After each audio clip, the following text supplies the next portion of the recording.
بسم الله الرحمن الرحيم والصلاة والسلام على رسول الله صلى الله عليه وسلم. قدوميها قدية قدراسة قرنك حبناها قديدة أقاسمها قود كسوق أبقلياشها ترتنكي اسمها هولكا لما أنتوا واحد نقول سلام يا سلامة إسلامك السلام عليكم ورحمة الله وبركاته. أنت كبعدي ما أنتوا ورنواني كهذا ماشى ما أنت نتيجة بالقول واقعي قدامي وشاقي أنا وحنا كم ده صدق شركة هذا شورت ليسكا كوساب حيبان كم ده ليه تبغى الشركة هذا كنت ترتني هذا من هنا بدون بهلا ما تنبه علي مركا أنا جو كواد ليا أفكار الشركة ده أما الشركة ده ترتني شركة كم ده وحنا لا هاي مركي هراء وحنا كعبنا إن سيلم برايسكو وبحه ما دام وميلك الدون صامرة كعمة فربنا صامرة إنه بحق وسي وبحق الوادو وأنا كم وقتي ترتكني إنه بحيوه كم وقتي سببتها قاربة سيلم برايسكي كوسي 0.8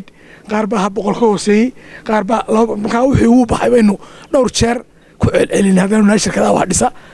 وحنا سنة ورتين إنه جود ذا منه إلى إن منه جود وحمو بحيث إلهي وحبيه سمادا waxaan laga bixiyo ka qorantay ninkii samada ilaahay ugu qoray baa horta helaa maalintii dhaweyd wanigiisa wada goob joog baynu hayno nidaam cusub baynu furnayo waxaan noor wixii hore laga guro qiisiil price waa la helayaa nidaam cusub baynu daa furnay nidaamkaasi goob joog baynu hayn iyagu inagama xigin inaga inoo xil saaran yeela sideedii shirkado siil price ku soo dhawaaday ba maadaama aanu 16 hayn laba la inoo qaybiyay sideedii ku soo xigay baa la sideedaasay isu geysta waxay soo baxaan banu siil price ka dhigayna siil price tiyo inaga kuween la dhacay dabadeed baynu soo saarnaynu halka ku dhicnay wixii soo baxay waniga ogeyn ninka najax ayuu ilaahay siiyay hortaanu awal waanu hambaleynaya